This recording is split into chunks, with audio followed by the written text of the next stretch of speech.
자, 여러분, 역사사 가장 극적이고 심오한 개인의 변화, 그리고 구원의 순간에 대해 함께 파헤쳐 볼까요? 오늘 우리가 살펴볼 이야기는 단순한 고대 문헌이 아닙니다. 이 안에는 인간의 복잡한 심리와 벼랑 끝에 선 가족의 비극, 그리고 판도를 완전히 뒤집어 버리는 엄청난 용기에 대한 놀라운 통찰이 담겨 있습니다. 만약 여러분이 저지른 가장 뼈아픈 실수를 바로잡을 수 있다면 과연 어디까지 희생하실 수 있나요? 생각만 해도 참 무거운 질문이죠. 이 질문은 오늘 다룰 주제가 얼마나 엄청난 무게감을 가지는지 잘 보여줍니다. 한 가족이 완전한 파멸에 직면해 있고 한 남자가 자신의 가장 어두웠던 과거와 정면으로 마주해야만 하는 그야말로 절대절명의 상황이거든요. 자, 어떻게 이런 벼랑 끝 상황이 벌어졌는지 맥락부터 짚어보겠습니다. 1장, 위기에 처한 가족입니다. 이 모든 긴장감 넘치는 이야기의 배경이 되는 아주 끔찍한 상황부터 시작해보죠. 야곱의 막내 아들 베냐민이 이집트에서 운전을 훔쳤다는 누명을 쓰게 됩니다. 평생 노예로 살아야 할 위기에 처한 거죠.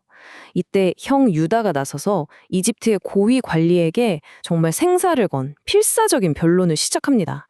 그런데 여기서 진짜 소름 돋는 포인트가 뭔지 아시나요? 유다가 지금 그토록 간절하게 매달리고 있는 그 무시무시한 관리가 사실은 과거에 형제들이 팔아넘겼던 바로 그 배신당한 동생 요셉이라는 겁니다. 물론 유다는 꿈에도 모르고 있죠. 이런 엄청난 아이러니 속에서 유다는 과연 어떻게 이 위기를 타개할까요? 2장, 유다의 탁월한 설득 전략. 여기서 유다는 단순하게 죄가 있네 없네 하면서 따분한 법적 공방을 벌이지 않습니다. 대신 아주 치밀하고 마스터 클래스급인 심리적 수사학적 전략을 꺼내듭니다. 여기 정말 흥미로운 숫자가 하나 있습니다. 바로 14인데요. 이게 뭘까요? 바로 유다가 이 짧은 변론 중에 의도적으로 아버지라는 단어를 사용한 횟수입니다. 한번 상상해 보세요.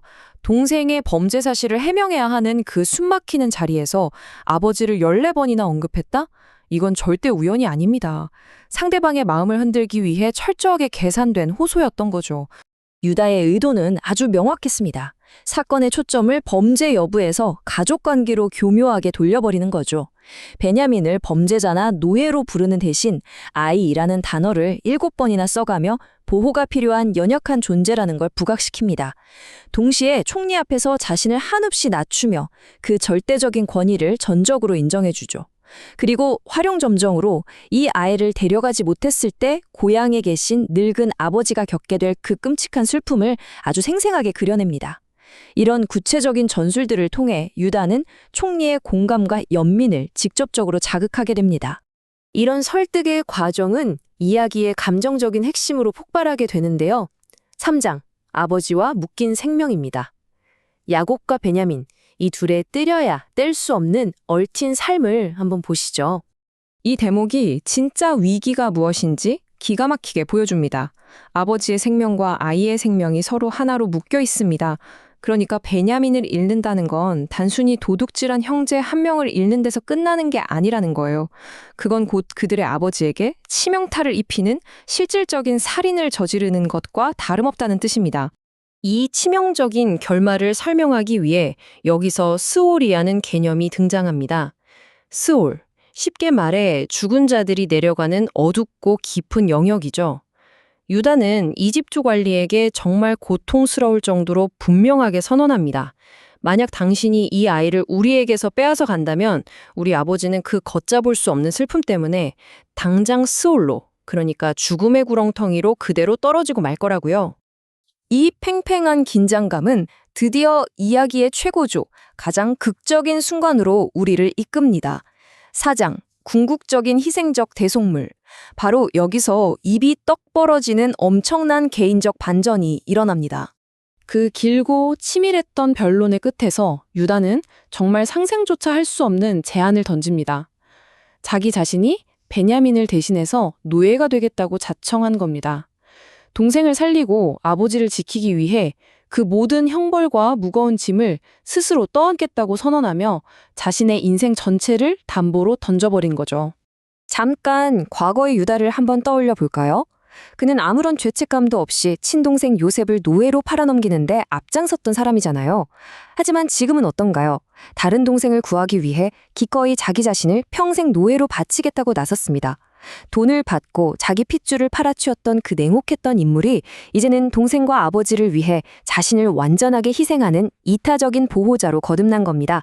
완벽하고도 눈물겨운 구원의 서사 그 자체죠. 5장, 그리스도의 예표입니다. 이 놀라운 역사적, 문학적 순간은 단순히 훈훈한 가족 상봉을 위한 빌드업으로 끝나지 않습니다. 여기에는 정말 거대한 신학적 의미가 숨겨져 있거든요. 이것을 흔히 대신하는 사랑이라고 부릅니다.